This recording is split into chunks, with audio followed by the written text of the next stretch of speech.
Oleh karena itu, Tama pertama kali memperhatikan semua jet pribadi dan pesawat kargo yang terbang ke belahan bumi utara, dan memperhatikan rute mereka.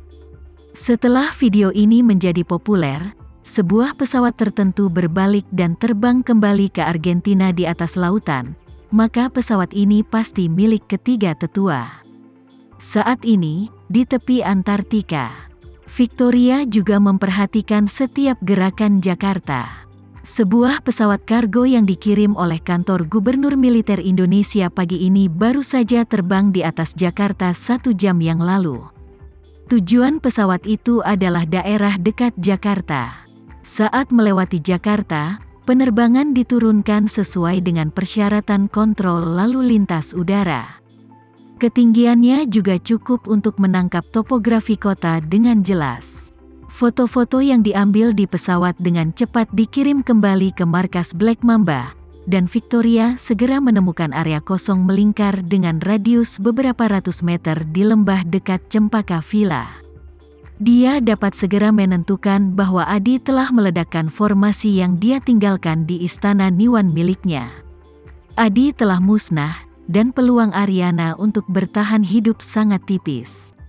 Victoria mulai khawatir di dalam hatinya, khawatir orang yang memaksa Adi meledak itu belum mati, dan bahkan mungkin lebih kuat dari dirinya sendiri. Tentu saja, Victoria juga tahu bahwa dia tidak tahu apakah orang itu sudah mati atau belum. Cara terbaik adalah mencari tahu tentang keluarga Polen dan mengambil tindakan terhadap keluarga Polen setelah ketiga tetua tiba di Jakarta. 2 kali dia ingin menghancurkan keluarga Polen, seseorang tiba-tiba muncul dalam keadaan darurat dan menyelamatkan keluarga Polen dari api dan air. Ini membuktikan bahwa pihak lain memang diam-diam melindungi keluarga Polen. Dan jika orang itu tidak mati, dia akan tetap tinggal di Jakarta untuk melindungi keluarga Polen. Kini, pesawat keluarga Polen masih terparkir di Jakarta, dan dia belum mendengar kabar bahwa keluarga Polen telah meninggalkan Jakarta. Selama 3 tetua tiba di Jakarta dan menyerang keluarga Polen, orang itu pasti akan melompat keluar untuk melindungi mereka. Hanya dengan begitu dia akan dapat membunuhnya, dan kemudian membunuh keluarga Polen sepenuhnya. Jika ketiga tetua tidak memiliki tuan untuk menghentikan mereka saat mereka memenggal kepala keluarga Polen, itu akan membuktikan bahwa lawan misterius itu telah mati karena penghancuran diri Adi. Tepat ketika dia merasa bahwa perjalanan ke Jakarta oleh ketiga tetua itu aman, ponsel di depannya tiba-tiba menerima dorongan dari platform video pendek. Untuk ponsel ini, Victoria mengubah alamat e-ponsel dan informasi lokasi, dan mengubah lokasinya menjadi Jakarta, agar bisa mengetahui apa yang terjadi di Jakarta secepat mungkin. Sekarang, Tama meminta platform video pendek untuk memutus lingkaran lukisan Surya Puja di Jakarta. Dan target audiens dari push tersebut adalah para user lokal yang informasi lokasinya ada di Jakarta. Oleh karena itu, Victoria secara alami termasuk dalam hal ini. Saat Victoria melihat dorongan ini, matanya langsung membelalak, dan seluruh tubuhnya terasa gelap seolah-olah semua darah mengalir langsung ke langit dalam sekejap. Dia pikir dia salah membaca, jadi dia menggosok matanya tanpa sadar, dan setelah sedikit memulihkan penglihatannya, dia memegang telepon di depannya lagi.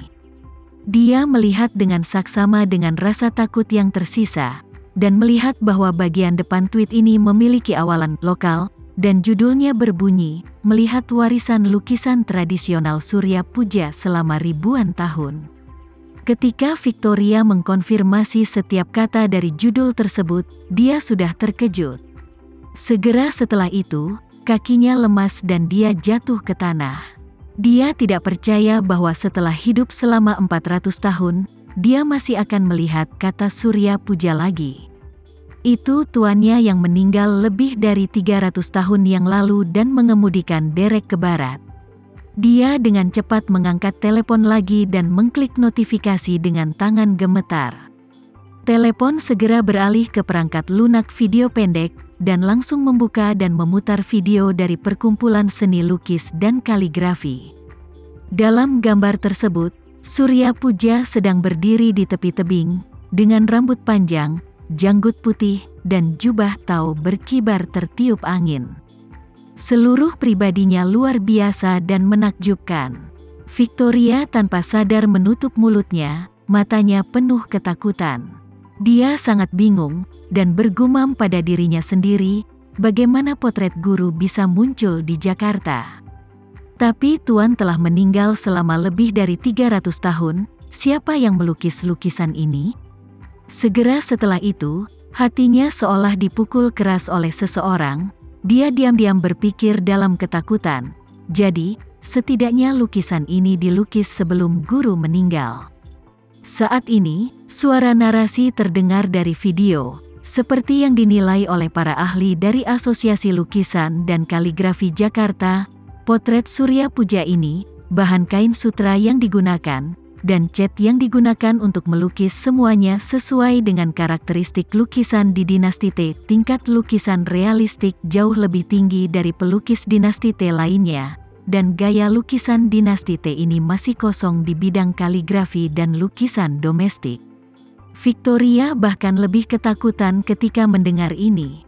Dia sangat gugup dan berkata pada dirinya sendiri, lukisan ini sebenarnya lukisan dinasti T? Mungkinkah itu dilukis oleh para murid yang diterima guru dalam 500 tahun pertama? Lalu mengapa lukisan ini muncul di Jakarta? Lagi pula, kenapa lukisan ini tiba-tiba keluar hari ini? Adi tewas dalam ledakan kemarin, dan Ariana menghilang kemarin. Hari ini, sebuah lukisan guru tiba-tiba muncul di Jakarta. Omong-omong, Victoria tiba-tiba berseru dengan panik, "Tidak. Orang itu tahu identitasku. Dia pasti sudah tahu identitasku yang sebenarnya dan segala sesuatu tentangku. Jadi dia sengaja mengeluarkan potret guru untuk memperingatkanku." Memikirkan hal ini, Victoria tiba-tiba kehilangan kendali atas emosinya, dan berteriak keras, "Siapa kamu? Jika kamu adalah murid pertama yang diterima oleh guru dalam 500 tahun, kalau begitu kamu telah hidup selama hampir 1000 tahun sekarang? Mungkinkah kau sudah meminum pil 100 putaran 1000 pengembalian? Jika itu masalahnya, aku tidak punya keluhan denganmu, dan aku bahkan pergi ke sekolah yang sama seperti yang kamu atur oleh guru. Mengapa kamu menargetkanku di mana-mana? Apakah kamu ada hubungannya dengan keluarga Polen? Jika kamu ada hubungannya dengan keluarga Polen, kamu bisa memberitahuku dengan jelas. Paling buruk, aku tidak akan menyentuh keluarga Polen lagi, dan aku tidak akan mencari rahasia umur panjang. Tapi kenapa kamu bersembunyi di kegelapan dan terus mengincarku? Mengatakan ini, Victoria telah pingsan. Selama bertahun-tahun, dia merahasiakan identitasnya, karena takut dunia luar tahu bahwa dia telah hidup selama 300 atau 400 tahun.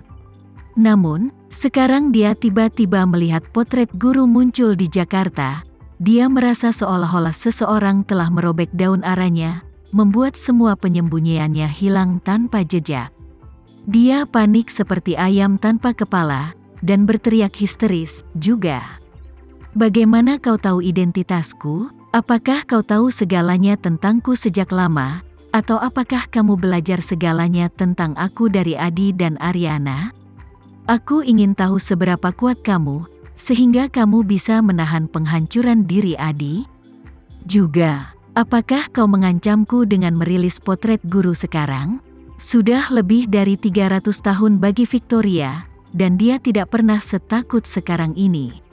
Rasa takut yang aneh itu melonjak ke dalam hatinya seperti banjir yang membuka gerbangnya seketika, membuatnya merasakan jatuh dengan kecepatan yang semakin cepat.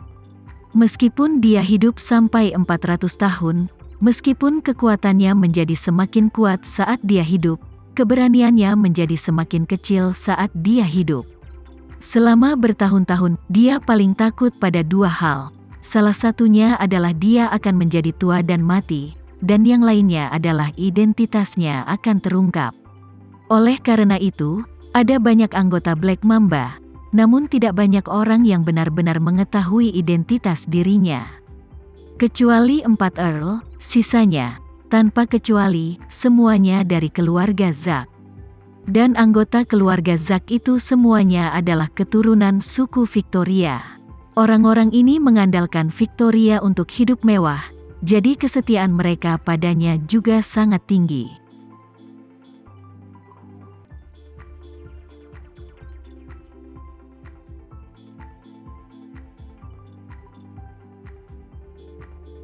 Sekian dulu ya video kali ini, kita lanjutkan lagi videonya di lain waktu.